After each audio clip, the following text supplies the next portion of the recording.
السلام علیکم۔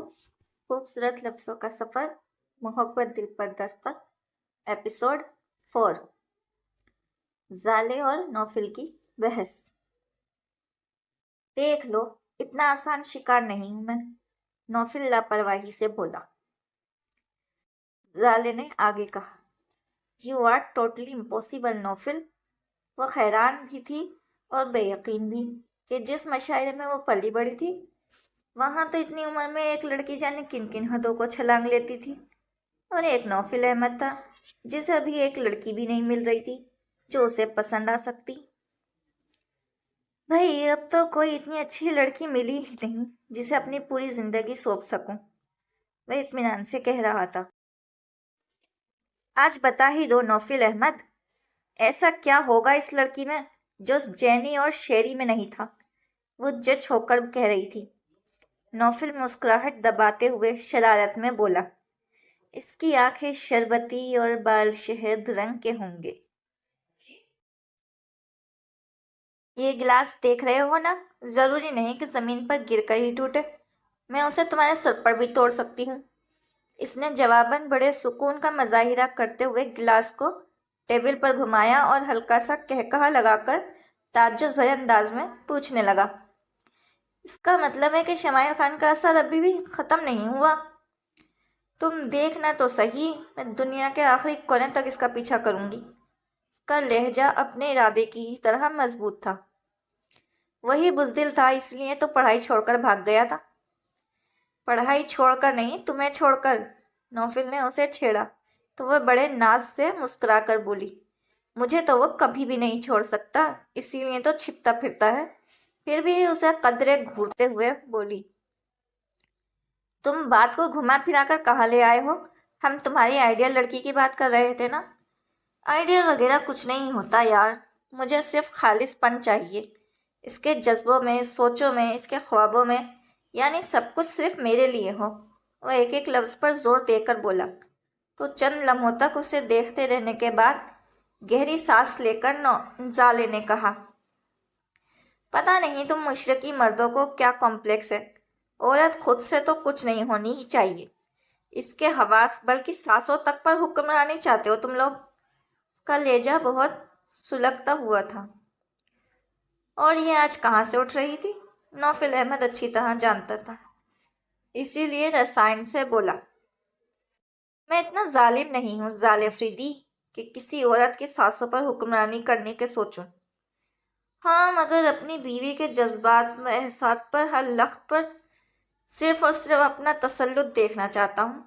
دوسرے لفظوں میں یہ کہہ لو کہ اپنے مرد ہونے سے وفادار اپنی نسوانیت کی حفاظت کرنا کسی بھی عورت کے باکردار ہونے کی دلیل ہے، اور یہی میری ڈیمانڈ ہے۔ عورتیں سبھی ایک جیسی ہوتی ہیں، مگر جب بات کردار پر آتی ہے تو ذہنی شہری اور مشرقی عورتوں میں بہت فرق آ جاتا ہے۔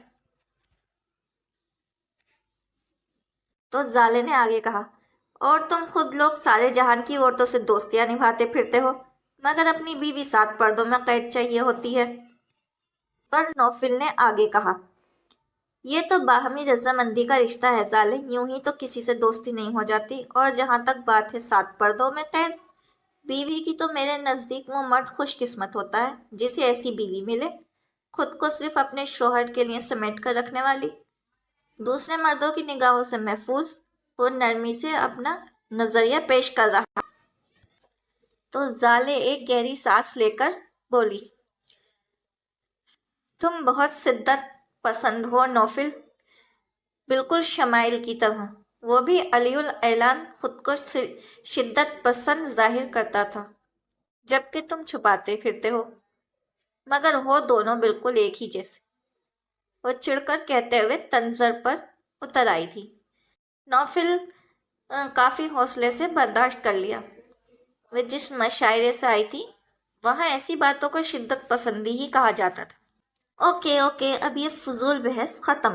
نوفل نے مصلحانہ انداز میں ہاتھ اٹھائے تو وہ بھی ڈھیلی پڑ گئی۔ پھر وہ پوچھنے لگا، آج کل کیا کر رہی ہو؟ ایڈورٹائزمنٹ چلا رہی ہوں، اس نے بتایا تو وہ ہنس دی۔ تبھی تم مجھے ایڈ کی آفر دے جا رہی تھی؟ وہ بہت سیریس آفر تھی. تم کی کسی ماڈل سے کم ہو کیا؟ صاف وہ اس سے بولی تھی. نوفل نے اسے چھیڑا. شمائل خان سے بھی زیادہ؟ میں نے صرف ماڈل کہا ہے، وہ فوراً جتانے والے انداز میں بولی. اچھا یہ بتاؤ کہ کمپنی کیسی چل رہی ہے؟ نوفل نے سنجیدہ ہوتے ہوئے پوچھا. تو زالے نے کہا، پہلے ہی سے بہت اچھی چل رہی تھی. مجھ سے پہلے میرا کزن اسے سنبھال رہا تھا. وہ جاپان چلا گیا تو ڈیڈی نے میرا انٹرسٹ دیکھ کر مجھے خرید دی. تمہارا یوں بھی ان کاموں میں کافی انٹرسٹ تھا. کبھی بھی ایکٹنگ نہیں کی سالے؟ نوفل نے پوچھا. فرید کالج کی ڈرامیٹک سوسائٹی کا پریزیڈنٹ تھا اور زالے سیکرٹری. اس سے پہلے ہمیشہ وہ لوگ شیکسپیئر کو ایکٹ کرتے رہے تھے. مگر اس بار نوفل نے ایک عجیب سا خیالات پیش کیا. شیکسپیئر کو ریجیکٹ کر کے وارث شاہ کا نام ان کے سامنے رکھ دیا، اور وہ سب وارث شاہ سے ناآشنا تھے، ہیر رانجھا کی داستان سے ناواقف. مگر نوفل نے دونوں میں سارا ڈرامہ انگریزی حاصل کر کے ایک ڈرامے کی صورت صفحات پر بکھیر کر ان کے ہاتھوں میں تھما دی. انگریزی میں ویسی چاشنی تو نہیں جیسی پنجابی میں ہے، مگر میرا وعدہ ہے کہ ڈرامہ فلوپ نہیں ہوگا. نوفل نے ان سب کو تسلی دی. خود میں سمٹا رہنے والا شمائل خان بھی دگ اٹھا.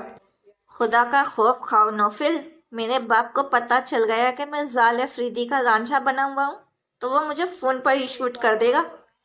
مگر اس کی کسی نے ایک بھی نہیں سنی. وہاں موجود پاکستانی بوٹیک سے اسپیشل آرڈر پر ہیر رانجھا کی ڈریسز بنوائی گئی. تمام کھپائی نوفل ہی نے برداشت کی تھی، مگر زالے بہت پرجوش تھی. اب دیکھنا نوفل، یہ پرواؤڈ خان زادہ کیسے میرے سحر میں گرفتار ہوتا ہے. ڈرامہ اپنے مقرر وقت پر پیش کیا گیا. بلا ناغہ وہاں سینکڑوں لوگوں کے موجود تھے. مغربی لہجہ مگر خالصتاً مشرقی الفاظ. زالے اور شمائل ان کرداروں میں یوں ڈھلے کہ سبھی مبہوت رہ گئے. ان کے ڈریسز، ان کے ڈائیلاگ ڈیلیوری، کچھ بھی تو ڈرامہ نہیں لگ رہا تھا. تب ان سب نے کہا تھا کہ خانزادہ شمائل خان نے زال افریدی کی شربتی آنکھوں میں خودکشی کر لی. ڈرامہ بہت کامیاب رہا. ان سب کی ایکٹنگ بہت پسند کی گئی. زالے خوش تھی، بے پناہ خوش. وہ اسٹیج پر سہما ہوا سا کھڑا تھا اور وہ پاگل خانزادہ زال افریدی سے بھاگتا پھرتا تھا اور شاید ابھی تک بھاگ رہا تھا. مگر زالے پرسکون ہی رہی. تب بھی جب شمائل خان کسی کو اطلاع دیے بغیر فائنل ٹرم سے پہلے وہاں سے بھاگ آیا. کہاں تک بھاگے گا وہ؟ محبت سے بھلا کبھی کوئی بھاگ سکا ہے؟ زالے کے سکون سے نوفل کو حیران کیا، اور یہ کہانی اب تک زالے کے یقین ہی کے بلبوتے چل رہی تھی. آج ایک بات بتا ہی دو زال افریدی، تمہیں اس بھگوڑے میں کیا دکھائی دیا تھا؟ نوفل کے دل میں اٹھا سوال آج آ ہی گیا. زالے کچھ سوچ کر ہنس کر بولی، تمہیں نہیں لگتا نوفل جیسے وہ ننھا سا سہما ہوا سا خرگوش ہو یا پھر گھبرایا ہوا سا میمنہ؟ شاباش ہے تم پر زال افریدی. وہ بے اختیار ہنس دیا تھا. وہ اپنی مونچھ نیچی نہیں ہونے دیتا تھا اور تم یہ اس کی مردانگی کی توہین کر رہی ہو. لڑکی سے ڈر کر بھاگنا کہاں کی مردانگی ہے؟ اس نے ناک چڑھا کر ناگواری سے کہا. تو نوفل نے تصحیح کی، وہ تم سے نہیں اپنے باپ سے ڈر کر بھاگا ہوگا. جو بھی ہو، مگر میں اسے بزدل ہی کہوں گی. وہ جان گیا تھا کہ میں اس سے محبت کرتی ہوں. پہلے وہاں سے چھپتا رہا، پھر بھاگ کر پاکستان آ گیا. وہ چاہے جتنی بھی لاپرواہی سے کیوں نہیں کہہ رہی تھی، مگر اس کے لب و لہجے میں چھائی پریشانی اور افسردگی نوفل سے چھپی نہ رہ سکی. چلو دیکھ لیں گے شمائل خان کو بھی، نوفل نے اس سے تسلی دی. تو وہ دلکشی سے مسکرا دی. اسے تو میں ایسا دیکھوں گی کہ تم لوگ بھی دیکھتے رہ جاؤ گے. صحیح بھاگتا ہے وہ تم سے بولڈ لڑکی. جیسے تم آنکھوں میں آنکھیں ڈال کے بات کرتی ہو، ویسے تو وہ مرد ہو کر مجھ سے بات نہیں کر سکتا. نوفل نے گہری سانس لی، پھر رسانیت سے کہا، مگر اس کے باوجود تمہاری روح مشرقی ہے، تمہارا کردار مضبوط ہے۔ تم اس آزاد ماحول کی پرورندہ ہونے کے باوجود وہاں کی لڑکیوں کی طرح بے پرواہ کا شکار نہیں ہو۔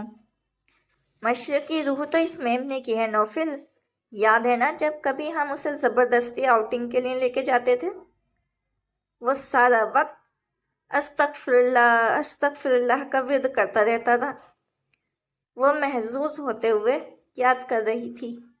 پھر اس کی نگاہوں میں چھلکتی نمی دیکھ کر نوفل نے کہا، تبھی تو وہ مجھے بالکل ننھا سا چوزا لگتا تھا، گھبرایا ہوا، سہما سا۔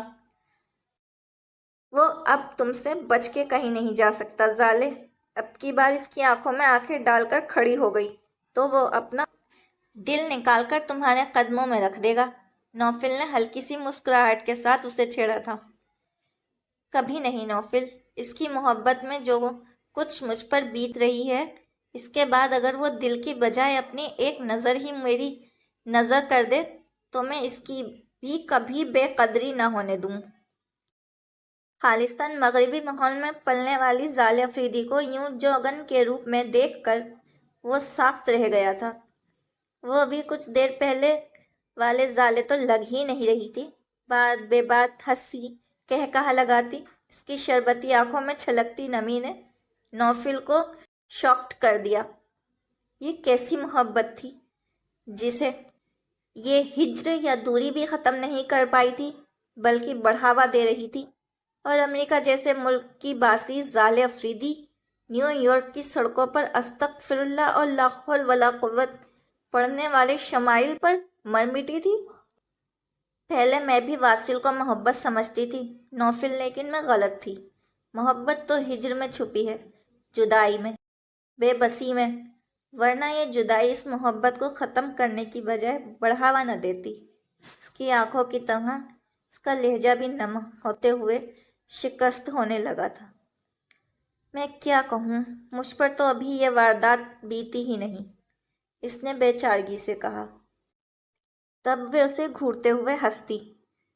تم تو ہو ہی بدھو، یوں در بدر پھرنے اور خاک ہونے سے تو بہتر ہی ہے۔ نوفل نے زالے پر چوٹ کی تو اس کی آنکھوں میں پھر سے چمک اتاری۔ بہت لطف ہے اس میں،